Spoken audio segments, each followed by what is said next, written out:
अब आप ही सोचें, अम्मी हो और उनके सामने 150 रुपए वाली चीज पड़ी हो और 400 रुपए वाली चीज पड़ी हो, तो अम्मी किसको सिलेक्ट करेंगी? 150 वाली। गलत। अच्छा, 150 वाली को 50 रुपए में। इतने तेजस्वी लोग हैं हमारे पास। Well done. शाबाश बेटा। अस्सलाम वालेकुम, क्या हाल है और कैसी चाल है? मैं हूँ आपका प्राइम मिनिस्टर। क्या हम कोई गुलाम है क्या जो आपका काम कर रहे हैं? Absolutely not. तो आज हम बात करेंगे निक्की ईद के बारे में। सबसे पहले तो आप सबको ईद मुबारक। दुनिया भर के मुसलमान रमजानुल मुबारक के बाद बड़े जोशो खरोश के साथ ईद मनाते हैं, मगर हम बात करेंगे पाकिस्तान में कुछ देसी फैमिलियों की जो कि अपने तौर तरीकों से ईद एंजॉय करते हैं। ये बात मैं अपने से ही शुरू करूंगा। जब ईद करीब आती थी तो अम्मी रमजान से पहले ही कपड़े खरीदने के लिए हमें बाजार में लेकर चली जाती थी कि बाद में रोजे आ जाएंगे और गर्मी के अंदर बाजार में जाना मुश्किल हो जाएगा। मस्त प्लान है, क्योंकि देहाती लोग दिन के अंदर ही शॉपिंग करते हैं। उन्होंने रात के अंदर बाजार देखा भी नहीं होता कि रात के अंदर बाजार किस तरह का होता है। उसके बाद फिर कपड़े सिलाई करवाने की बारी आती थी तो कपड़े दर्जी को नहीं दिए जाते थे, बल्कि मोहल्ले में मौजूद आंटी को दे दिए जाते थे। को पैसा बर्बाद पहन, क्योंकि उस वक्त दर्जी 400 रुपए सिलाई लेते थे और आंटी 150 रुपए में सिलाई कर देती थी। वाह क्या सीन है। और दर्जी पे कपड़े सिलाई करवाने के लिए 1 महीने पहले देना पड़ते थे और आंटी 2 दिन के अंदर सिलाई करके वापस दे देती थी। अब आप ही सोचें, अम्मी हो और उनके सामने 150 रुपए वाली चीज पड़ी हो और 400 रुपए वाली चीज पड़ी हो, तो अम्मी किसको सिलेक्ट करेंगी? 150 वाली। गलत। अच्छा, 150 वाली को 50 रुपए में। क्या बढ़िया था। Well done. इतने तेजस्वी लोग हैं हमारे पास। अब 2 दिन में सिलाई करके वापस देने का मतलब ये नहीं था कि आंटी दर्जी से तेज सिलाई करती थी, बल्कि उसका मतलब था कि आंटी दर्जी के मुकाबले में आधा काम करती थी। वो इस तरह से कि हमेशा से आंटी सिर्फ आगे की पॉकेट ही लगाती थी। अगर आंटी से इसरार करने पर साइड की पॉकेट रखवा दी जाती थी तो या तो इतनी छोटी होती थी कि उसमें हाथ भी नहीं जाता था, पहले से आराम है, या फिर इतनी खुली लगा दी जाती थी चाहे उसमें तंबू लगाकर बारात को खाना खिलाने के लिए बिठा दिया जाए। कैसे दिया आपको है?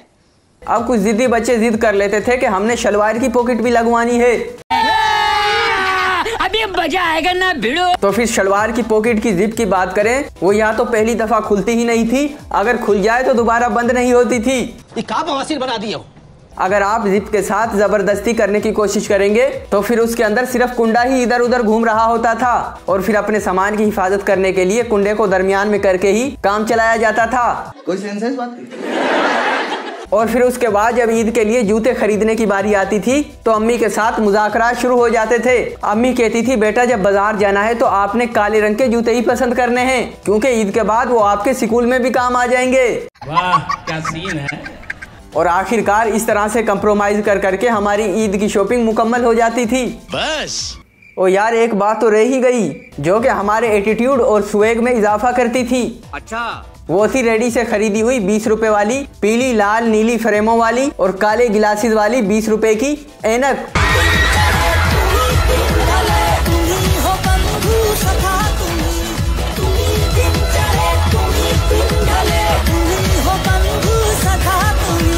और साथ में 40 रुपए वाली खरीदी गई घड़ी, जिसका टाइम सेट करने के लिए हमेशा मस्जिद में जाते थे और फिर कभी भी हमसे उसका टाइम सेट नहीं हो पाता था। साला ये दुख का खत्म नहीं होता बे। आखिरकार अल्लाह अल्लाह करके चांद रात आ जाती थी और फिर अम्मी के साथ जाते थे मोहल्लेदारनी के घर पे चूड़ियां पहनने, जहाँ पे हमारा असल काम हमारी चौथी क्लास की 2 शीजा का इंतजार करना होता था।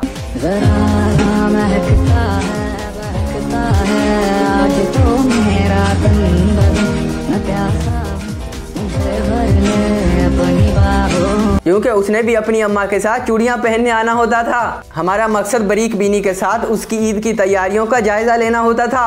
बड़ा हरामी हो बेटा। उस वक्त ये रिवाज नहीं होता था कि रात को 1 दिन पहले बाल कटवाने नाई के पास जाएंगे और फिर पूरी रात नाई से अपनी कोहनी जख्मी करवाते रहेंगे। समझ रहे हो? चांद रात को सबसे टाइम से सोते थे कि सुबह जल्दी उठकर ईद की तैयारियां करके और फिर सारा दिन ईद एंजॉय करने के लिए पिंड की गलियों में घूमना होता था। और फिर ड्रेसिंग की बात की जाए तो कपड़ों और जूतों से ज्यादा जो इम्पोर्टेंट चीज होती थी वो होता था पैंट और जूते पर लगा हुआ कंपनी का गत्ते वाला लोगो, जो कि कपड़े और जूते उतारने तक पैंट और जूते से अलग नहीं किया जाता था। वही एक था जो कि नए कपड़ों और जूतों में स्वेग में इजाफा करता था। उस वक्त के जमाने में 10 रुपए ईदी अम्मा से और 20 रुपए अब्बा से, और कभी जब दोस्तों दोस्तों के साथ उनके घर पे चले जाते थे। उनके वालिदैन से 10-10, 20-20 रुपए मिल जाते थे। यूं कर करा के हमारी ईदी 70 से 80 रुपए इकट्ठी होती थी, पैसा ही पैसा होगा, जो कि कम नहीं थी, उस वक्त के मुताबिक बहुत बड़ी ईदी थी, क्योंकि उस वक्त समोसा 5 रुपए का और दही भल्ले 2 रुपए तक के मिल जाते थे। अगर मैं अपनी बात करूं तो हमारे घर के सामने एक लड़के की दुकान थी जिसके साथ हमारे ताल्लुकात थे। उससे तो मैंने एक दफा 1 रुपए में भी कोली के अंदर दही भल्ले खाए थे। शाबाश बेटा। यूं सुबह 7 से दोपहर 12-1 बजे तक हमारा फुल ईद एंजॉय करने का टाइम होता था। उसके बाद गर्मी हो जाती थी और घरों को लौट आया करते थे। यूं हमारी ईद की खुशियां मध्यम पड़ने लग जाती थी। बस रुलाएगा क्या?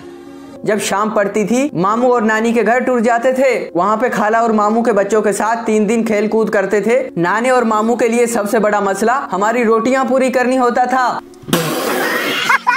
क्योंकि 20 से 30 बच्चे घर में जमा हो जाते थे। यूं 3 दिन के अंदर खुशगप्पियां करने के बाद जब घर को वापस लौटते थे तो अम्मा बताती थी, आपकी ईद की छुट्टियां भी खत्म हो चुकी हैं और कल से आपने स्कूल जाना है।